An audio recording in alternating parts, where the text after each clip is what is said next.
Just let me know what you need help with. I got you. The more you can do. The better. CeeDee, did you feel the Thanksgiving Day game, as far as you talked before about, kind of grabbing that lead receiver role and running with it? Have you felt more comfortable in that role these last few games, and do you think it's starting to show on the field? Most definitely getting comfortable in this position. Obviously, at the beginning, it wasn't the start that I wanted or looking forward to, but it's understanding that it's a long season. 17 games is a long time, and then anything can happen in between. It's all on, me personally. It's kind of a choice and a challenge. Has the challenge been more mental or physical for you? For sure, mental, because physically I wouldn't be here if it was the physical aspects of it. So, just understanding that mentally, this game it'll take it away from you. You let it get away from you. Everything that you worked for up to this point, it could take one pass that'll make you feel like all that you've done is worthless. So everything is just all mental. CeeDee, there's a bunch of games coming up in a row against uncommon opponents, all these AFC teams. How does that change things for you during the week in terms of studying the corners specifically? I don't change anything. I approach every corner week in and week out the same. Obviously, they're a defender, and in a point they're in my way as far as getting a dub. And us as a team, their team is in our way, and we're looking to obviously come out with a win. But regardless of who we play, I feel like we just got to go out there and put out, the best film, the best outcome of the game that we can together. Mike kind of hinted that he thinks Gilmore might follow you around. Have you had that happen this year? When it's the same guy, play after play after play? Yeah, it's happened. I want to say the Giants, the first time we played them, Adoree did it, and it's just crafting. Obviously, he get a feel for you, you get a feel for him throughout the game, maybe the first couple reps, and then after that, it's just work. And that's kind of how I'm approaching it as, and I'm ready for whatever. How frustrating was it not getting that touchdown? Did you get 4 feet in bounds? What you think? Man, they killed me with that one. I needed that touchdown. You know what I'm saying? Because it seemed like you had set up all the touchdowns with big plays to get them down there, and they finally had a chance to score. And I try, as obviously I do everything I can to move the ball, and ultimately that's the job and that's the goal. But obviously you want to reward yourself for getting that far down there, and then I wouldn't say for them to take it away, but for them to take that away, you got to work better on craft. did you learn something about the rules? Because I thought the toes were in. Now you got to have the heel. I don't know if you knew the heel part. Right. Yeah, no, I didn't. I feel like if you get your toes down, you're in, and then whatever hits out of bounds, that will put you out of bounds after, Right. But obviously it's like a continuation thing, like a basketball foul. If you get fouled and you shoot in the process. Right. So, yeah, like I said, you learn something new every day, but that one still stings.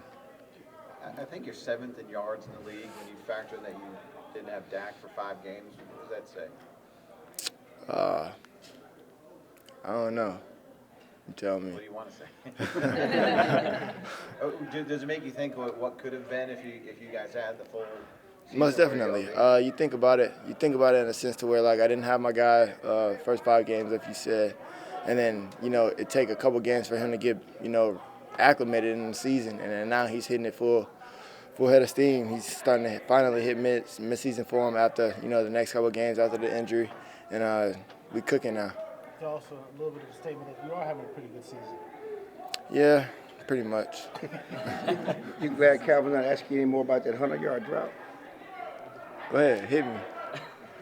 Kevin asking you about what? 100-yard drop. It took like how many games? Like 12 games? Yes, yeah, you know what I'm talking about.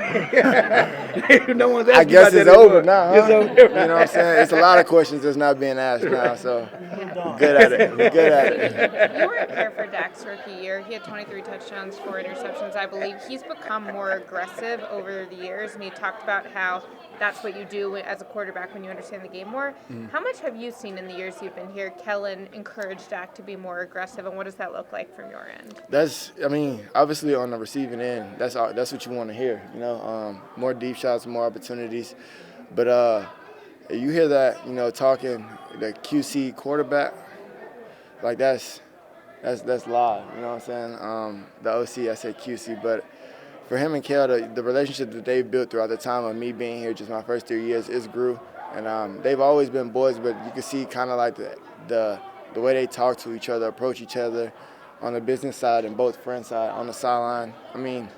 they're kind of understanding each other. And then obviously they see what each other sees. They both play quarterback, so it's just kind of like putting each other in each other's shoes. So I mean, I like it. You know, I'm always here for it, and we love the deep shots. Can you think of an example? I mean, you mentioned the deep shots, but can you think of a game or a player meeting where there's something that it was encouraged this year that might not have been 3 years ago when you got here?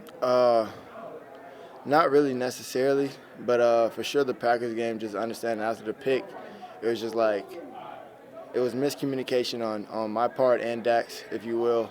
But just understanding like it's more to the game.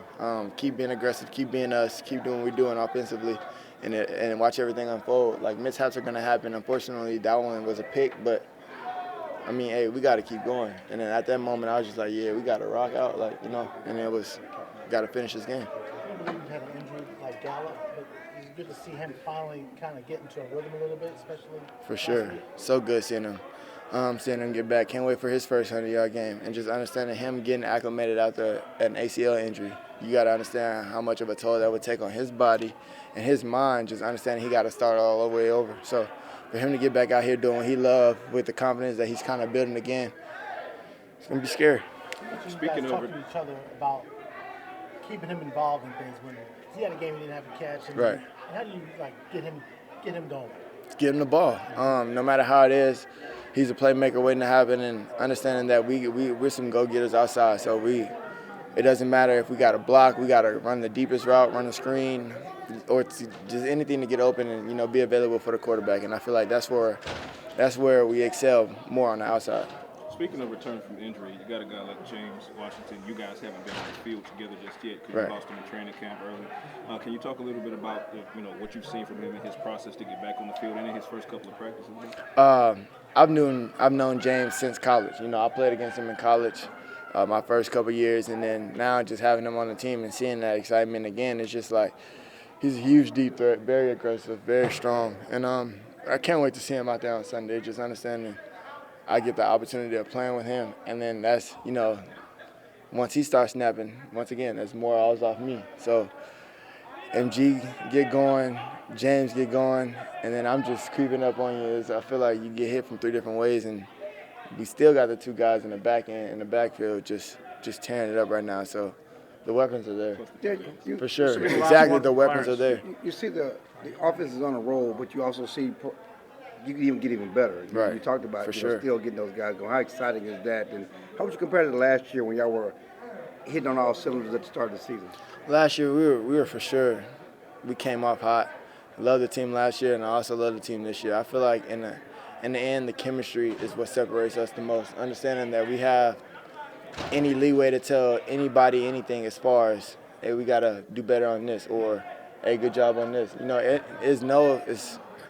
it's friendly criticism, if you will, and you can't really take it personal. You know what I'm saying? He looking out for you, and by he, I mean your teammate is just stepping up to the challenge, whatever he challenge you with, and understand you got to hit it full head of steam, and you do that, we're going to come out victorious. So you have better chemistry this year than you did last year. For sure. All right, thank you. Thank you.